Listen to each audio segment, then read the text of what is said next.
شيفرليه ترافيرس 2024 فئة الزي 71 تعتبر بيبي تاهو، صغيرة التاهو، نفس الشكل الخارجي بس حجم أصغر. بس تحت غطى المحرك عندك محرك 4 سلندر 2.5 لتر تيربو تشارج بولد 328 حصان و442 نيوتن متر من عزم الدوران.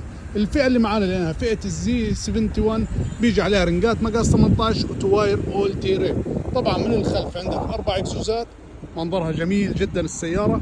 مساحات الداخلية بتوسع لها تقريبا 7 ركاب، لأنه في عندك كراسي مفصولة عن نظام الطيارة، تكييف خلفي منفصل، شواحن تايب سي، كاب هولدر، فتحة سقف بانورامية، وعندك هذه المساحة الخلفية. طبعا الكراسي هاي بتتعدل، ممكن تقدمها ممكن ترجعها حسب احتياجك.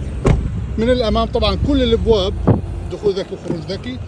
من الأمام عندك شاشة تعتبر الأكبر في فئتها 17.7 إنش، شاشة عدادات تقدر تغير وضعية